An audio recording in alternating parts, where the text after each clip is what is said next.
¿Ahora? Sí, bien. Entonces estaba diciendo mi agradecimiento al señor presidente y a los señores académicos y un reconocimiento y un abrazo especial para Rodrigo Padilla, querido sobrino muy allegado, sobre todo en lo intelectual, desde que ambos coincidimos en la misma actividad. Me alegro mucho, Pepe, sos muy bienvenido acá y en cuanto ámbito quieras incorporarte seguramente.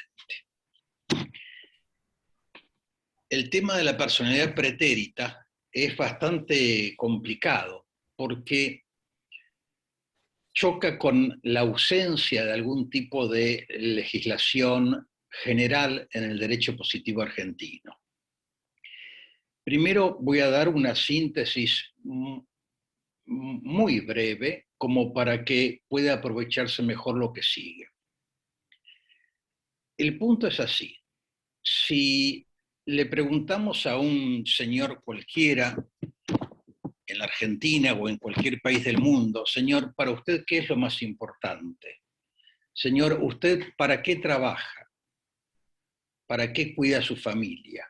Y algunos nos dirán, y yo para que mi familia tenga un techo o pueda cambiarme el auto, y otros dirán, no, yo porque quiero trascender, por eso le pongo a mis hijos mi apellido y a veces mi nombre, por eso trato que estén bien de salud, me preocupa mucho lo que piensen de mí, trato de figurar siempre en las páginas no policiales de los diarios, en fin, es la mayoría de las personas creo que contestarían que lo más valioso en su vida es el honor, es la dignidad, es la vida inclusive. Y que los bienes, sí, son buenos, pero para servir a los demás. Ahora, si eso fuese cierto, entonces estamos haciendo algo mal, porque el derecho civil no prevé ningún tipo de protección y menos aún de transmisión de esos valores fallecida una persona. El derecho sucesorio se ocupa nada más que de transmitir patrimonio, o sea, cosas, bienes, créditos y deudas. No tiene nada que ver con el honor de la persona, no tiene nada que ver con su dignidad, no tiene nada que ver con su imagen. Entonces, acá el tema es el siguiente. No es que el derecho sucesorio esté mal, sino que le falta proponer una regla general. ¿Por qué digo que le falta proponer una regla general? Porque si analizamos, como lo vamos a hacer en los próximos minutos, que en derecho argentino ya hay supuestos muy puntuales de protección de la personalidad aún fallecida la persona, resulta que no existe una norma general como sí hay en otros países. En otros países se trae una protección, se prevé una protección normativa de la honra de una persona, de la dignidad de una persona, del buen nombre de una persona, aún fallecida. Eso no existe en nuestro derecho. Hay casos puntuales, pero falta la regla general.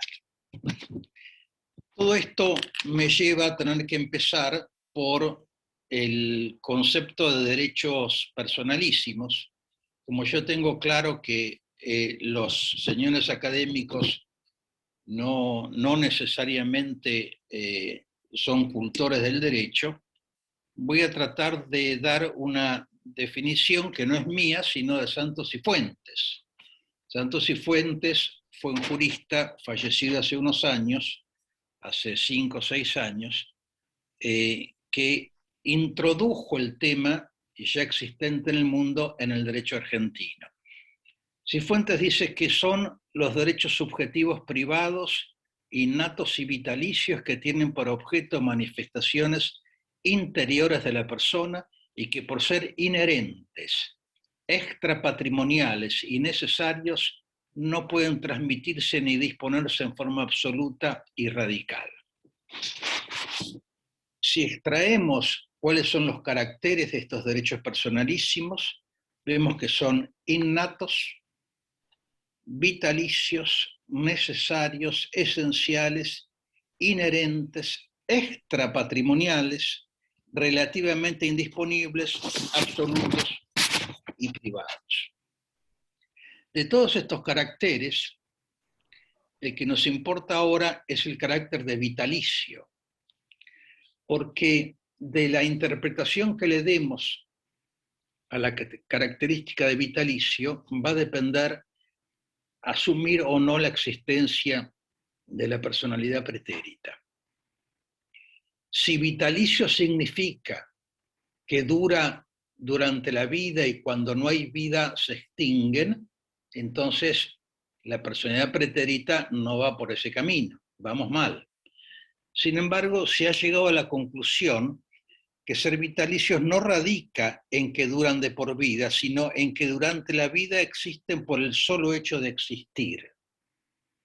Esto es un detalle muy importante porque también fue Cifuentes el que en un trabajo muy poco conocido del tomo 2 o 3 del derecho, 18 del derecho, sostuvo y demostró que la previsión del Código de Vélez en su momento y hoy del nuestro vigente sobre la extinción del nasciturus que no nazca con vida, como si nunca hubiese existido, o sea, nace muerto, entonces el derecho dice nunca existió, retroactivamente.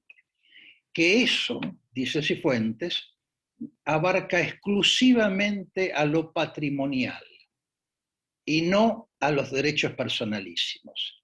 Si esto es así, desde el punto de vista de los derechos personalísimos, ese sujeto que no nació vivo tuvo igualmente derecho a su dignidad, tuvo igualmente derecho a su nombre, y viene a colación aclarar ahora que en la medida de mi conocimiento, el único cementerio consagrado para nasciturus está en la provincia de San Juan, en nuestro país. Fíjense cómo, y esta es una referencia religiosa, la Iglesia Católica debería, en ese caso, afinar mejor en los hechos su doctrina. ¿Cuáles son los derechos personalísimos? De acuerdo al artículo 52 de nuestro Código, son el derecho a la intimidad, el derecho a la honra, el derecho a la imagen, el derecho a la identidad, y no menciona ninguno más.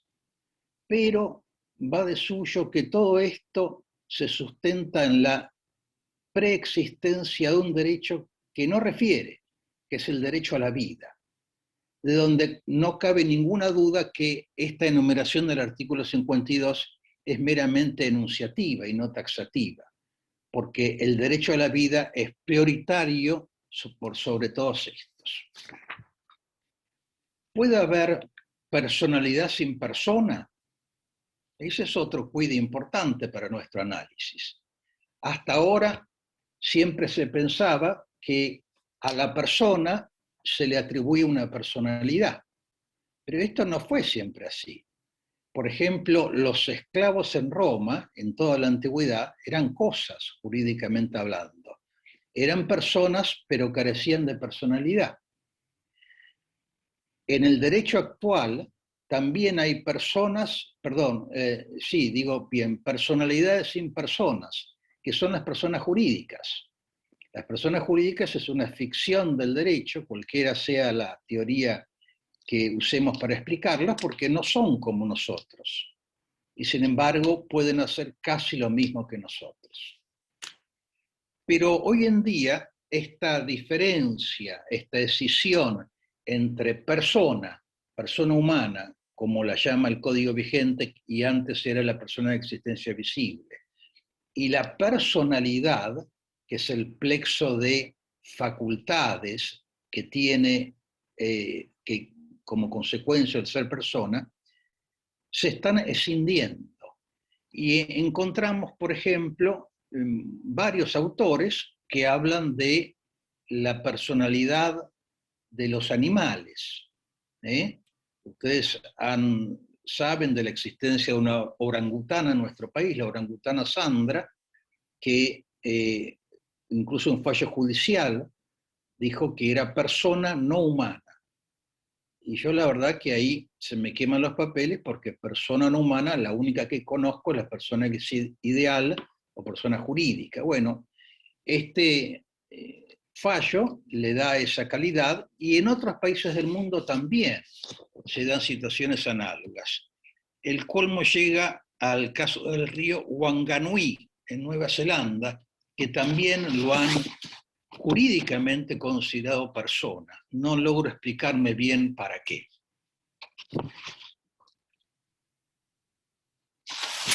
¿Qué ocurre con el respeto a la personalidad pretérita? O sea, ¿de dónde concluyo yo en qué situaciones puntuales que fallecido una persona de existencia visible, una persona humana, existen no obstante en casos puntuales en el mundo y en derecho argentino el respeto y la protección por lo que esa persona fue? Esto nos va a dejar también un tema pendiente que luego vamos a abordar, que es, ¿puede haber un derecho sin persona, un derecho sin titular? El primer supuesto de respeto a la personalidad pretérita pasa por la protección del cadáver. Si nos ponemos a pensar fríamente, el cadáver es una molestia. El cadáver es un foco infeccioso, una molestia. Esto es muy duro, pero objetivamente es así. Los cadáveres se creman o se entierran. Ahora hay en Estados Unidos un pingüe negocio que es el de, y esto entre paréntesis porque no hace nuestro tema, el de una empresa que recibe en donación cadáveres. O sea, viene un padre y le dice a su hijo, querido, mira, yo cuando me muera, no te preocupes por nada, no te pongas en gastos, llama a este número de teléfono. Van a venir a buscarme y vos te despreocupás para toda la vida. ¿Y qué van a hacer con vos, papá? Eso no tiene importancia. Lo importante es que vos no tengas que pagar sepelio, ni velatorio, ni ataúd, ni nada de eso. Viene la empresa, lo lleva, y esa empresa recibe luego, por supuesto, no se vende el cadáver, o sea, no hay ninguna retribución. Recibe luego pedidos de facultades, centros de estudios, laboratorios. Dicen, por favor, ¿tiene el fémur derecho de un futbolista de raza negra? Sí, señor. ¿De cuántos años? Sí, de 30 años. Bueno, lo tengo. Señor, ¿tiene el cráneo de un japonés de 59 años que haya muerto de tuberculosis? Sí, señor, lo tengo. Y entonces se lo da a la facultad, al laboratorio o al consultorio y no cobra por la venta, sino por la tarea de búsqueda. Búsqueda en sus galpones, porque ya lo tiene. Esto en relación a la protección del cadáver. Más allá de esta patología, en Roma el cadáver y la sepultura sobre todo era fundamental. Allí se asentaban los derechos de la familia y tenía mucho que ver también con la religión, ¿no? El culto a los ancestros. De ahí pasó al derecho español también en la ley de partidas. Si vamos al Código de Colombia, es delito la profanación de persona o restos con fines injuriosos. En Perú, también, el que profanara el lugar donde reposa un muerto públicamente lo ultrajara, etc. En México, el que oculta, destruye, sepulta un cadáver o un feto humano. En Francia, todo daño a la integridad del cadáver, violación o profanación, etc. En Estados Unidos, en el Código de Quebec, que es un código bastante moderno, de fines del siglo pasado, del siglo XX, tiene todo un capítulo íntegro dedicado a la protección del cadáver. Hace 2 meses vimos por los diarios y por televisión incluso un desfile de 22 momias en Egipto, que las trasladaban de un museo a otro museo. Hicieron un desfile sumamente solemne, que es probable que haya tenido algo que ver también con exponer a Egipto como un centro turístico, lo cual es muy razonable, pero les siguen reitiendo respetos, ¿no? Y en nuestro país hubo un caso bastante especial en el año 2001 con la devolución de los restos del cacique araucano Anacayal, que fue en su momento muerto en la campaña del desierto, encabezada por Rojas y en este caso por el coronel Villegas. Luego hay una ley, la ley 25.517, que pone a disposición de del pueblo originario de que se trate los restos mortales de aborígenes. Pero fíjense que solo de aborígenes. O sea, estamos reconociendo para el aborigen argentino algo que no estamos reconociendo para el ciudadano argentino no aborigen. ¿Y qué ocurre con el resto del derecho argentino con relación a la protección del cadáver? El Código Penal no dice nada, el Código Civil tampoco. En el proyecto, en el anteproyecto de Código Penal sí se prevé una norma, pero no sabemos si va a ser o no ley. Y esto sería importante porque los argentinos tenemos una historia complicada en materia de trato de los cadáveres. Me refiero a Juan Galo de la Valle, descarnado para no ser ultrajado. Me refiero a las muelas de Manuel Belgrano, en 1902, cuando lo cambiaron de sepultura. Me refiero a los Perón, a Eva y a Juan Domingo. Y me refiero también a los ultrajes bastante frecuentes de cementerios judíos. Son jurídicamente solo delito de daños, y me parece que no debería ser tan así. ¿En qué otras situaciones se dan también protección a la personalidad pretérita? O sea, el respeto por la voluntad y el honor de alguien que ya falleció. En la ley de trasplante de órganos. ¿Por qué? Porque el causante puede dejar dicho cuál es su voluntad respecto de sus órganos.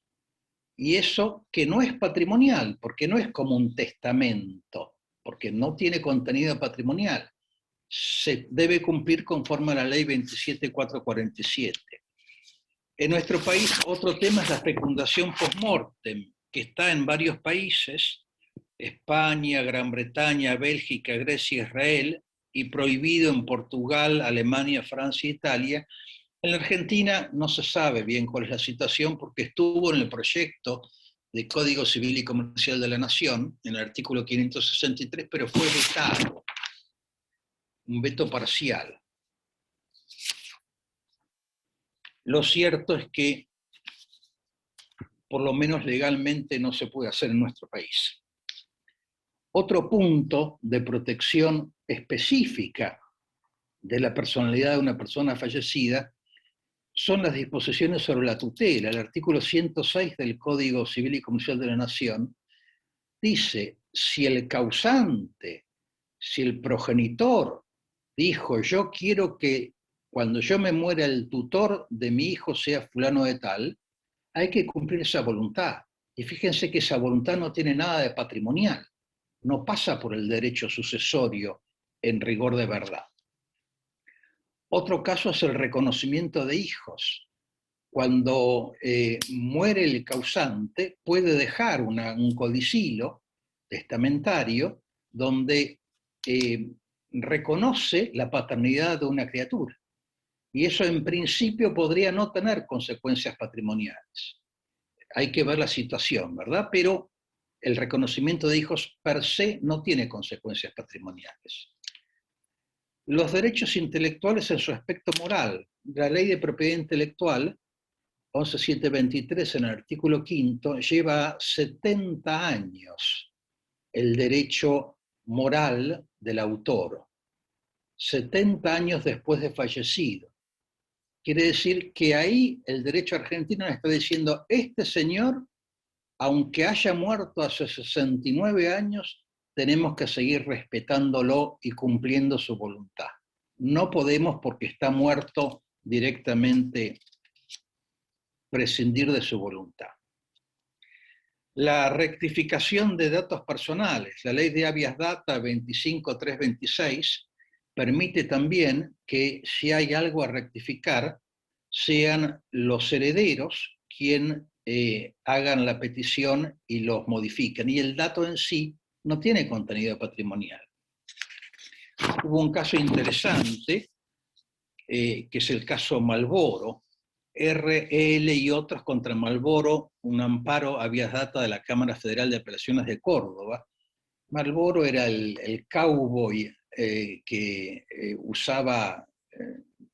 se usaba para hacer propaganda.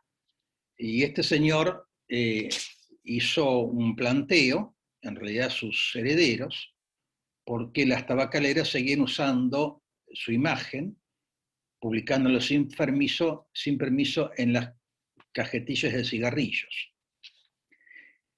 Se denegó esto por la Cámara Federal de Córdoba, pero se denegó no porque no tuviese derecho el heredero, sino porque no había agotado la vía administrativa. En fin, hay supuestos entonces puntuales donde se está admitiendo para algunos casos que la voluntad de un sujeto fallecido, su personalidad trasciende más allá de su vida para lo no patrimonial, para algunos aspectos extrapatrimoniales. En realidad, generalmente el derecho se ha planteado como una relación entre dos sujetos, dos o más sujetos. Conducta humana en interferencia intersubjetiva, decía Cosio. Acá faltaría un sujeto, porque está muerto. Esto me permite leer un texto escrito por un profesor adjunto mío de mi cátedra en Buenos Aires, que es Federico de Lorenzo, que dice, y lo leo porque es así: pero este panorama se halla en transformación y comienza a abrirse paulatinamente espacio al otorgamiento al heredero de una cierta continuidad con la personalidad del causante. El honor, la intimidad, la imagen o el nombre del difunto, aun con diversos matices, son bienes jurídicos que exigen una tutela post-mortem. La tendencia de alargar el respiro de la existencia de ciertos derechos personalísimos más allá de la vida se hace cada vez más tangible. La invasión a la memoria de los muertos, como son las fotografías del cadáver o sus últimos estertores, la difusión de sus memorias o de su nombre, los comentarios denigrantes, satíricos o distorsivos de su identidad, puede suscitar una reacción de tutela en pro de la persona que ya se fue. Es lo que está pasando en otros países como normas generales. Ahora, ¿qué ocurre en el resto del derecho? Porque estamos hablando de derechos extrapatrimoniales ejercidos, en definitiva, por una personalidad que ya carece de sujeto. ¿Qué pasa, por ejemplo, con las leyes? En derecho, las leyes, aún derogadas, se siguen aplicando. Esto es así. Lo decía el viejo artículo 3 del Código Civil y actualmente el artículo 7. La ley derogada sigue actuando ultraactivamente para regir en los casos de los contratos, por ejemplo, celebrados durante su vigencia, aunque ya la ley no esté vigente. O sea que algo que no existe, no obstante, sigue actuando.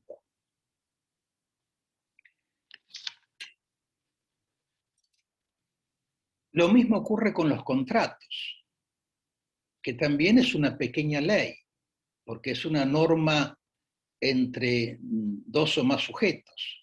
Norma particular y la ley es una norma general. ¿Cómo es esto de que los contratos siguen actuando aunque se extingan? Y bueno, es así. El contrato se extingue, de acuerdo a la doctrina más aceptada, cuando se cumplen las prestaciones principales. Por ejemplo, en la compra-venta, la tradición de la cosa y el pago del precio. Pero hay un montón de situaciones que subsisten. Por ejemplo, subsiste las garantías de los actos onerosos, o sea, redivisión y vicios y evicción. Subsisten, por ejemplo, los pactos sobre arbitraje. Si se pactó que ante cualquier situación iban a recorrer el arbitraje de la bolsa tal, bueno, si en el año 99 eso debe revisarse, aunque sea para ser rechazado, tienen que ir al arbitraje de la bolsa tal. De modo que no es tan raro que algo que no exista siga actuando. Hay un tema, y ahora vamos a algo más orgánico, porque ya estamos entrando al tema. Hay una regulación orgánica en la Ley Española 1 de 1982, Ley Orgánica 1 de 1982 de España. En el año 78, como todos recordamos, se modificó la Constitución española y en un artículo se garantiza el derecho al honor, a la intimidad personal y familiar y a la propia imagen, y se remite a una ley que limitará el uso de la informática para garantizar el honor y la intimidad personal y familiar de los ciudadanos. Esa ley, anunciada en la Constitución del año 78, recién se dicta en el año 82. Y tiene, yo voy a leerles, tengo que leerlos porque es una manera de abreviar tiempo, lo que dice el artículo 4 de la Ley 1 de 1982. Luego lo voy a analizar. Dice, el ejercicio de las acciones de protección civil del honor, la intimidad o la imagen de una persona fallecida corresponde a quien ésta haya designado a tal afecto en su testamento. La designación puede recaer en una persona jurídica, una fundación, una asociación. No existiendo designación o habiendo fallecido la persona designada, estarán legitimados para recabar la protección el cónyuge, los descendientes, ascendientes y hermanos de la persona afectada que viviesen al tiempo de su fallecimiento. O sea, cuando el causante de la memoria ofendida vivía. A falta de todos ellos, el ejercicio de las acciones de protección corresponderá al Ministerio Fiscal, que podrá actuar de oficio o a instancia de persona interesada, siempre que no hubieran transcurrido más de 80 años desde el fallecimiento del afectado. El mismo plazo se observará cuando el ejercicio de las acciones mencionadas corresponda a una persona jurídica designada en el testamento. En los supuestos de intromisión ilegítima en los derechos de las víctimas de un delito, a que se refiere el apartado 8 del artículo 7, estará legitimado para ejercer la acción. Bueno, esto no importa. Conclusión rápida de esto que acabo de leer. Primero, en España hay algunos derechos personalísimos que se extinguen por el fallecimiento. Por ejemplo, el derecho a la vida y, por ejemplo, el derecho a la libertad. De hecho, por ejemplo, el nasciturus, que es persona en nuestro derecho, no tiene libertad, no tiene derecho a la libertad. En cambio, no se extinguen el derecho al honor, el derecho a la intimidad y el derecho a la imagen. ¿Quiénes están legitimados para accionar? El defensor de la memoria, que puede ser persona física o jurídica, que si existe, relega a los demás legitimados. En segundo término, cualquiera de los parientes mencionados. Fíjense que no dice que sean herederos. Puede ser un sobrino no heredero. Puede ser un ascendiente, descendiente no heredero. No hay orden de prelación, no hay mayorías. O sea, si todos los descendientes herederos no quieren hacer nada y hay un descendiente no heredero que quiere hacerlo, se lo legitima igual. La única limitación es que el legitimado debe haber existido al momento en que vivía el causante. El tercer legitimado es el Ministerio Público, que actúa de oficio o a petición de parte interesada, cualquiera de los ya referidos. Y fíjense que en definitiva, el tema del derecho sin acción, nosotros ya lo tenemos en la protección animal. En la ley de protección a los animales, ¿quién es el que actúa? El Ministerio Público, la voz de los que no tienen voz. Entonces, acá pasa exactamente lo mismo. ¿Cuánto dura la acción? 80 años. Fíjense que es bastante parecido a los 70 años de nuestra ley de propiedad intelectual respecto del derecho moral de propiedad intelectual. Ahora, ¿por qué 80 años? Porque hay una pequeña limitación acá que podríamos llamar sociológica, que se trata del lapso que suele haber entre un abuelo y su nieto. En realidad, son muy pocos las personas que tienen recuerdos de sus bisabuelos. Eso no quiere decir que uno deje que los basureen, pero si alguien dice, tu bisabuelo Lucho Leiva hacía tal cosa, y yo no lo sé, espero que no. Pero en el caso de mi abuelo, sí, yo puedo decir. Entonces, el límite de 80 años es lo que se calcula estimativamente en 3 generaciones. ¿Y cuáles son las acciones posibles? Esto es importante.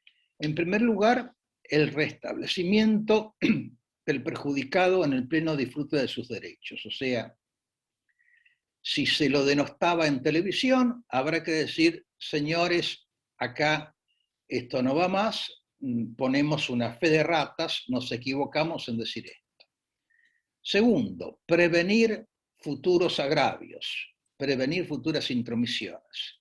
Tercero, si hubo daños y perjuicios, que pueden no haberlos, generalmente no los hay, la indemnización. Y si hubo lucro en cabeza del agraviante, se pierde el lucro, debe restituirlo, en principio a cabeza del actor legitimado por la acción. Fíjense que no se trata de acciones resarcitorias de grandes sumas de dinero, son sumas apenas nominales. Es que evitar que se hable mal, evitar que se difame, evitar que tal cosa o que tal otra. No es comprarme la quinta con el dinero que voy a ganar por eso. En Portugal, el código tiene una norma que probablemente haya sido modelo para la Ley Orgánica 1 del 82 española, el artículo 71 del Código de Portugal, traducido, dice: los derechos de la personalidad gozan igualmente de protección después de la muerte del respectivo titular. Tiene legitimidad en ese caso para requerir las providencias previstas en el número 2 del artículo anterior, que es que la supresión del daño, el cónyuge supérstite o cualquier descendiente, ascendiente, hermano, sobrino o heredero del fallecido. No tiene nada que ver si es heredero o no, pero podría ser un heredero que no sea pariente. Si la ilicitud de la ofensa resulta de la falta de consentimiento, ¿por qué? Porque había que pedir permiso para usar la foto, por ejemplo, solo las personas que deberían prestar el consentimiento tienen legitimidad. Bien, ¿qué pasó en España aplicando la ley 1 del 82? Tengo algunos casos. Primero, hay algunos pocos conocidos, pero otros muy conocidos. El caso de Pilar Gutiérrez Santiago, cuya hija fue tildada falsamente de drogadicta, reclamó y ganó la acción. Un caso interesante es el de la chulapona. Suena gracioso, chulapona, pero viene de chulo, de chula. La chulapona era una cantante de danzas españolas y de zarzuela concretamente, y falleció y se usaba su nombre para cualquier cosa. Hubo también involucrado un ministro de Relaciones Exteriores, Martín Artajo, Alberto Martín Artajo, que fue, siempre por supuesto después de fallecido, ¿no? Fue se difundía por televisión un reportaje difamatorio en noticieros. El cónyuge de una víctima de un accidente de tránsito, donde se pasaban repetidamente las últimas imágenes y los últimos estertores. Lo mismo pasó con el torero Paquirri. El torero Paquirri murió en el ruedo y sus últimos minutos se grabaron y se comercializaron, y luego, obviamente, mediante esta ley se prohibió el uso. Y un caso muy interesante es el de El Ángel Azul. El Ángel Azul fue una película que hizo Marlene Dietrich. Marlene Dietrich, su película, una de las más famosas, falleció y muchos años después Toshiba usó alguna imagen de la película El Ángel Azul con Marlene Dietrich para hacer publicidad de un calefón. Entonces, la hija de Marlene Dietrich, María Riva, demandó a Toshiba ante un tribunal constitucional alemán y consiguió que se remueva la publicidad. ¿Qué pasa en Argentina? En Argentina no tenemos esa regla. Sin embargo, hay algunos precedentes. El primer lugar es el de MDH contra, no se sabe. MDH es Martínez de Hoz. Martínez de Hoz se incluía en un documental, en una película, una aseveración sobre la figura despectiva del fallecido ministro de Economía, Juan Alfredo Martínez de Hoz. Y la familia demandó para que se excluya de la película y se prohíba volver a usarlo en esos términos. Fíjense que es prácticamente la aplicación de la ley española sin serlo, por supuesto. El otro día, viendo, yo no sé si en Tucumán lo ven, pero si no lo recomiendo porque es un buen programa periodístico, no me acuerdo en qué canal, dan Odisea Argentina con el periodista Pañi. No sé si es en La Nación o no sé quién. Allí, el último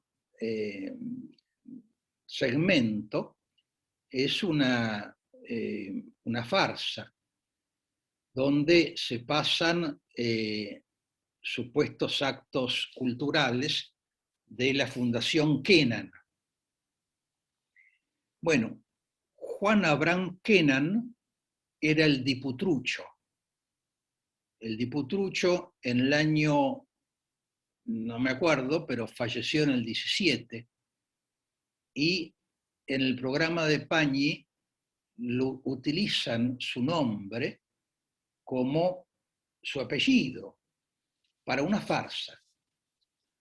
¿Podría la familia, de seguirse esta tesitura, hacer que le cambien el nombre a la farsa, sin perjuicio que es muy gracioso? Yo diría que ya podemos acercarnos al final. Yo diría que toda la historia, la antropología, pasa por la trascendencia. Cuando el hombre primitivo ponía sus manos en las cuevas, era para trascender. Seguramente era para decir, yo estuve acá. Y es lo mismo que hace el inadaptado en Tafí del Valle, pone Juan Pérez, de La Matanza, estuvimos acá. Bueno, eso es lo que hace, la humanidad es eso. La humanidad es trascender. Todos los monumentos funerarios, la Recoleta, el Cementerio del Oeste en Tucumán, todos los monumentos, porque la verdad es que una vez fallecida la persona, si es que no se lo crema, da exactamente lo mismo una tumba en medio del campo.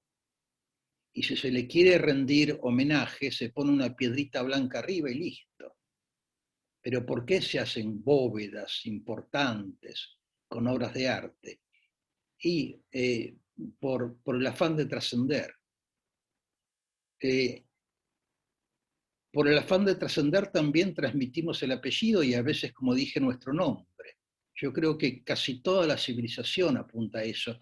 Y hay ya hay entre nosotros estudios, análisis sobre la, entre comillas, sucesión de bienes extrapatrimoniales. Por ejemplo, en el Liber Amicorum, con el que un grupo de amigos me honró el año pasado, hay un artículo de Graciela Medina donde analiza muy puntillosamente cuál es la sucesión que debe hacerse respecto de las páginas web. Porque fíjense que ahora, cuando yo me muera, si desaparece mi página web, en gran parte desaparece mi personalidad, porque todo está allí.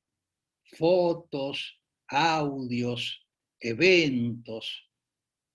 Las páginas web son los nuevos monumentos funerarios. Claro, no tienen ningún contenido patrimonial.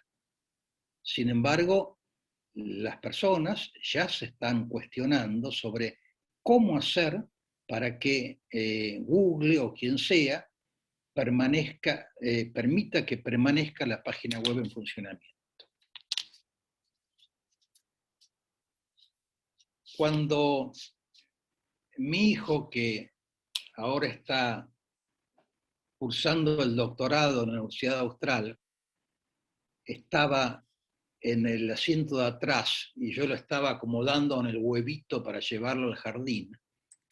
Me acuerdo que estaba con un delantalcito, un pintorcito, creo que se llaman los delantalcitos de jardín. Un día me dijo, papá, yo antes de nacer estaba muerto. Y ahí la verdad es que yo no se lo deseo a nadie esto, porque uno no está preparado para responder estas preguntas. Yo le contesté por mis convicciones religiosas. Le dije, no, vos eras un angelito, pero estoy seguro que él no me entendió nada. porque en el fondo no le contesté algo objetivo, le contesté lo que yo creía. Los franceses tienen una expresión muy linda que es l'esprit des escaliers. El espíritu de las escaleras, l'esprit des escaliers, es esa voz que uno siente cuando sale de una reunión y la voz le dice, pero vos tendrías que haber dicho que está tal cosa, y tendrías que haberte defendido, tendrías que haberle dicho, pero ¿y usted tal cosa? Y bueno, o sea, todo lo que nos vamos diciendo mientras descendemos las escaleras y que no supimos decir, no se nos ocurrió decir en el momento. En realidad, si l'esprit des escaliers existiese realmente, yo le pediría una segunda oportunidad. Y en esa segunda oportunidad diría a mi hijo, mira querido, no es lo mismo estar muerto que no haber vivido. Estar muerto implica que uno dejó una huella. No haber vivido, no quedó ninguna huella. Muchas gracias.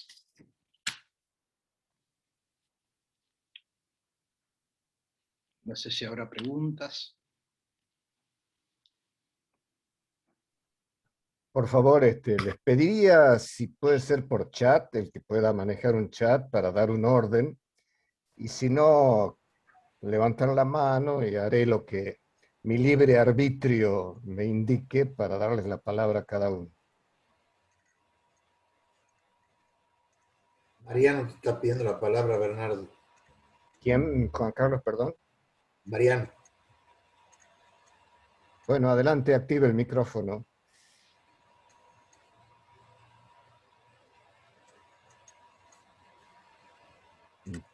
¿Puede activar el micrófono, por favor?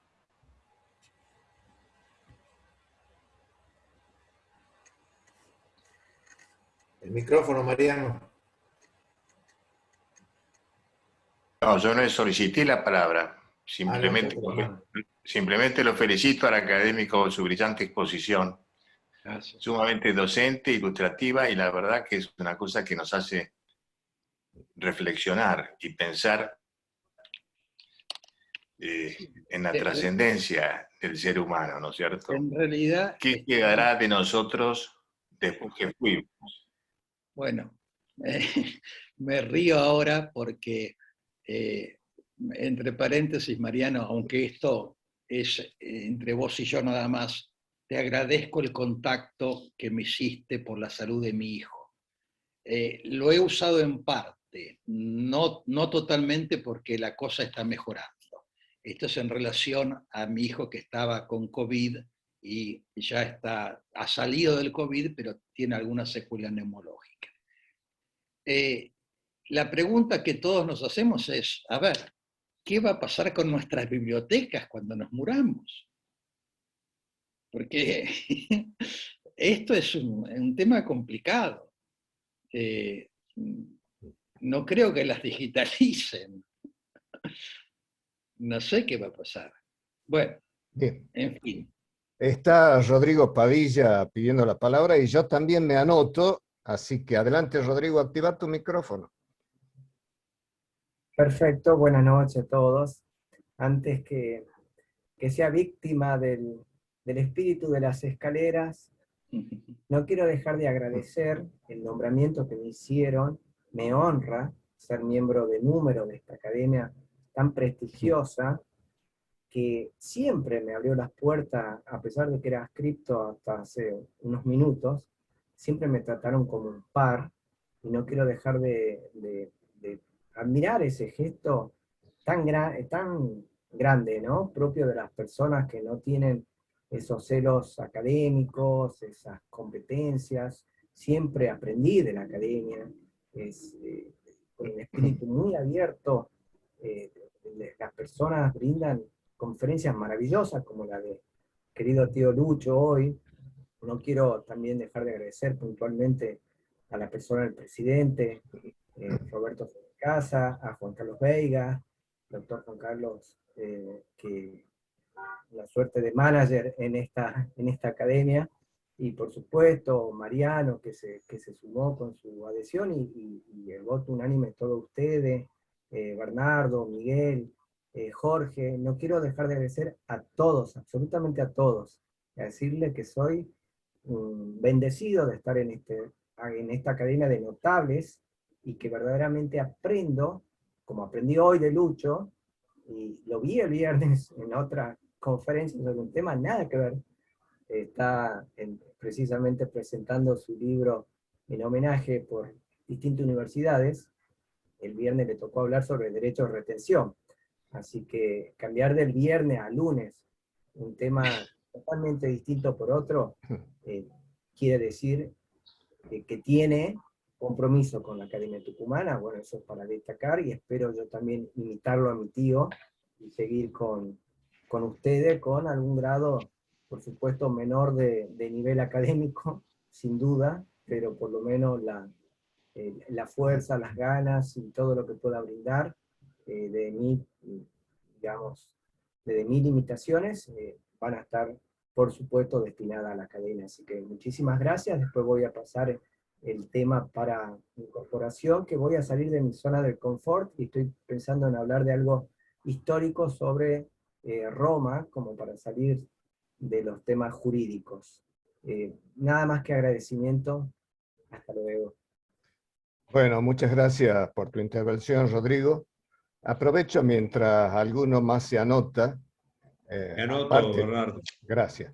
Aparte de felicitarte, Luis, y un tema realmente novedoso para muchos y que nos da para reflexionar, arrimar dos cositas nada más de matiz. La primera es cuando te referiste a personalidad sin persona. Ahora en la Unión Europea se está debatiendo la personalidad, por supuesto, para atribuirle responsabilidad de los robots inteligentes. Es decir, lo que se conoce como aprendizaje de máquina, una rama de la inteligencia artificial, hace que estos artefactos sean portentosos en la toma de decisiones, y ha llevado a muchos, incluso a algunos borradores de la Unión Europea, a considerar que se los puede considerar personas, quedando para resolver a quién le imputan la responsabilidad. Y el otro tema que también es medio anecdótico, que te referiste al final, es que cuando las redes sociales no tenían la potencia que tienen ahora, mucha gente que había muerto no tenía cómo salir de las redes sociales, seguía vivo. Y hoy Facebook, Twitter y muchas otras con menos difusión tienen formularios para que un legitimado, comillas, pueda transformar esa página o ese posteo en Facebook como conmemorativo. Entonces se pueden recibir ahí los comentarios laudatorios de todos quienes recuerdan con gratitud al ex propietario de esa página. Pero sin duda es todo un tema, porque como vos dijiste, hay quienes no quieren desaparecer. Y esto nos llevará, por supuesto, a otras novedades que pronto conoceremos. Muchas gracias, Luis. Roberto. No, por favor. Es cierto lo que decís, Bernardo. Lo de los robots es muy, muy preocupante, porque es cierto que toman decisiones, pero por ahora toman decisiones sobre la base de pautas que quien los diseñó les puso. El tema es complicado, incluso más, dándote la razón en lo que señalaste. Están previendo ya que paguen impuestos. O sea, no que el dueño del robot, sino que el robot pague impuestos. Es muy, muy complicado. Estamos corriendo el riesgo de despersonalizarnos mucho, ¿no? Bien, Roberto. Después le damos la palabra a Mariano. Muchas gracias, Luis. Yo quiero ir al ángulo de tu conferencia, que creo que es también un legado, digamos, existencial tuyo. Vos has tratado uno de los puntos de equilibrio de la vida de cada ser humano. Uno es la trascendencia y el otro es la inmanencia, esa tensión que tenemos por ser seres encarnados, que creemos que tenemos, quienes tenemos fe, un espíritu trascendente, y has visto la visión de la trascendencia del derecho, pero por tu formación y por lo que has dicho en el curso de esta conferencia, hay toda una búsqueda, como tenemos todos los hombres, de esa trascendencia. Respecto de la robótica y demás, comparto con vos también, Luis, creo que también es la opinión de Bernardo, es un disparate hablar de personas en los robots. Y segundo, sabemos hasta el día de hoy, y creo que no se superará, que en todo diseño robótico están los sesgos de quién es su diseñador. Y el problema que tiene este tema es cuando hay un diseñador original y luego se van agregando por vías de correcciones otros diseñadores. Y ahí estamos en quién es al que hay que imputarle responsabilidad si hay un problema de daño. Eso es otra temática. Pero me ha encantado tu enfoque desde este ángulo muy importante que tiene que ver mucho con la antropología, tiene que ver mucho, has dado muchos ejemplos vinculados a la antropología, y tiene que ver mucho con la filosofía y aún hasta con la teología. Me ha parecido una conferencia hermosa, de alto nivel. Pero antes de escucharlo a Mariano, quiero acotar algo que no hace la conferencia, pero que hay que tener en cuenta también. Muchos animales, muchas especies animales son inteligentes. El pulpo es inteligente, el delfín es inteligente, los perros se puede enseñar y algunos aprenden espontáneamente. Los orangutanes hay en internet un video de una orangutana que se hace una hamaca, hace un nudo. Fíjense a qué edad un chico empieza a hacer un nudo. Bueno, esta orangutana hace un nudo y tiende un lado, otro, y la hamaca para mecerse. No le queda bien, dice, no, desato este nudo, lo pongo un poquito más allá. Pero la inteligencia no es la característica del ser humano, porque si no tendríamos que restarle personalidad a las personas que están en coma o con muerte cerebral o con no recuperables, y no es así, siguen siendo personas, aunque hayan perdido la inteligencia. El ser humano no es tal por la inteligencia. Esto es importante. ¿Qué es la diferencia? ¿En qué consiste la humanidad? Bueno, eso me supera. Yo no estoy capacitado pero tengo claro que no es solo la inteligencia, porque inteligencia hay también en diversos animales, en distinto grado, pero la hay. Y sin embargo, para nosotros, si tenemos que elegir entre salvar a la monachita o al hijo del vecino, que tiene el mismo desarrollo intelectual, y bueno, no dudamos en que la monachita pase a mayor vida y salvar al hijo del vecino. Es un tema complicado. Mariano, te escuchamos. Bueno, es la exposición tan clara y docente del académico Leiva me hizo rememorar que cuando éramos chicos y estudiábamos contratos, no podía celebrarse el contrato sobre una persona humana, de un contrato nulo de nulidad absoluta. Sin embargo, yo recuerdo, no hace mucho, un empleado de una pizzería muy conocida frente a la Plaza Vicente López me dijo que tenía una profunda preocupación porque la hija de un estacionero en la esquina de su casa, en la provincia de Buenos Aires, iba a abortar. La chica era menor de edad y no quería darle un tremendo disgusto a sus padres. Y entonces este muchacho entrerriano, con 6 hijos, me dijo, yo quiero hacerme de ese hijo, se lo voy a comprar. Y entonces yo le digo, me parece muy bien, es una obra piadosa, generosa de tu parte, ofrecerle una suma y otra cuando el chico nazca. Y entonces me conseguí un escribano de la provincia de Buenos Aires que, al decir de cualquier abogado, celebró un contrato nulo de nulidad absoluta que carrapateé yo para darle un acto de seriedad y de compromiso al padre, que era estacionero, y efectivamente hoy quisieron nombrarme padrino en el bautismo de ese chiquito. Yo decliné porque no lo iba a ver nunca más, ¿no es cierto? Y eso me trae a colación una reflexión. Los contratos de pase de un jugador de fútbol son contratos sobre personas físicas, son cuantiosos. Y el pase en blanco, ¿no es cierto?, es plata informal, es plata negra. Pero hay otra cosa más.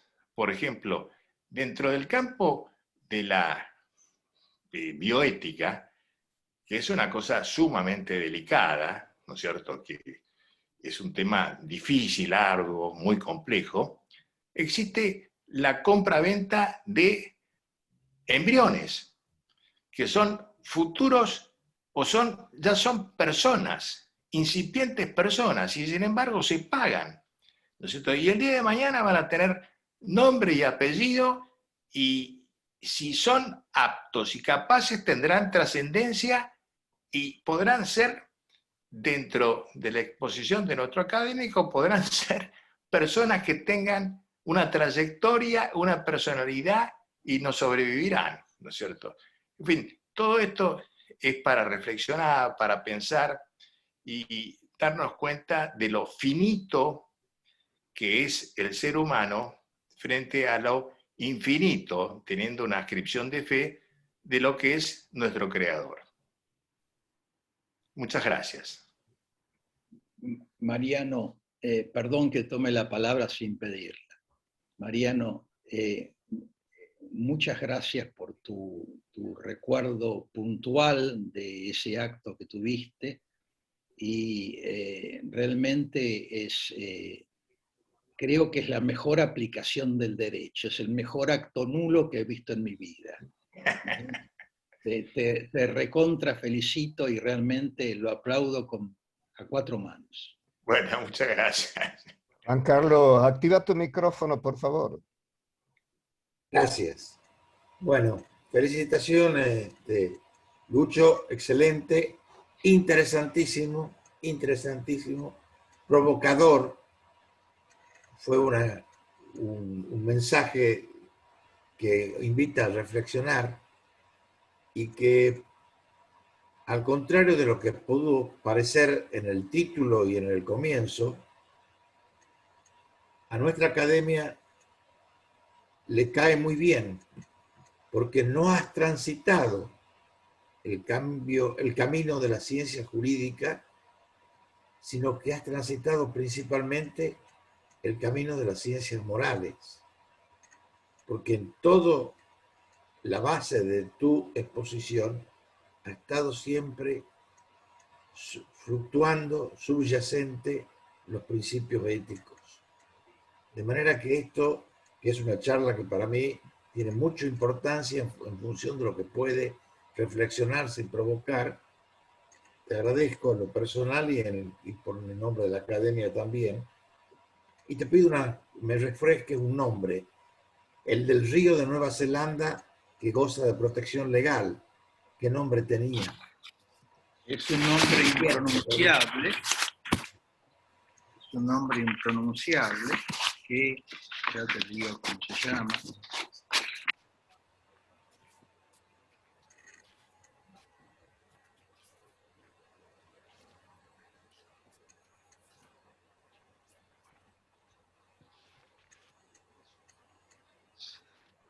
Wanganui.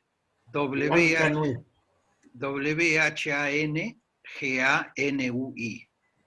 Wanganui. Con G. Bien. Whanganui. Wanganui. Bien. Muchas gracias y un abrazo grande. Por favor. Señor Bueno, muchas presidente, si no hay otro candidato a usar de la palabra para un cierre, le paso a usted. Pero active el micrófono, por favor. Ahí está. Estimados amigos, como a mí me toca también ser director del anuario de la Academia, le pido a todos los conferencistas de este año que no se olviden de nosotros. Si no tienen comprometidos estos trabajos, que vengan a nuestro anuario, que lo van a engalanar al anuario. Así que, sin más, me despido de todos ustedes. Ha sido una reunión, como siempre, muy cálida, muy buena, y lo felicito a nuestro querido expositor y a nuestro querido nuevo miembro de Número, el doctor Padilla.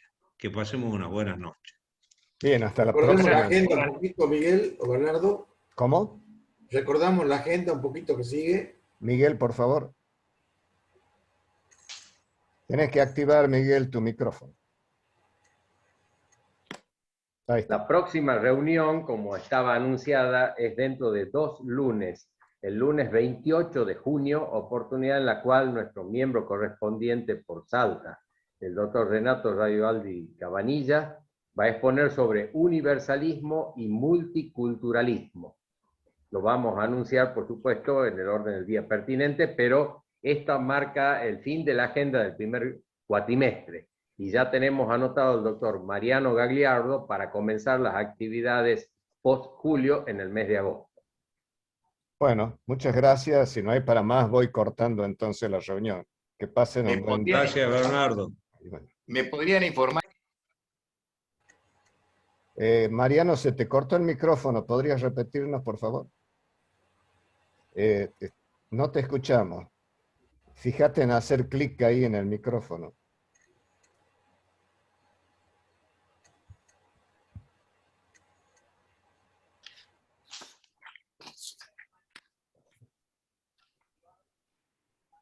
Lo va a escribir después. Posiblemente quería que le reiteremos la fecha, que si la escucha le puedo decir.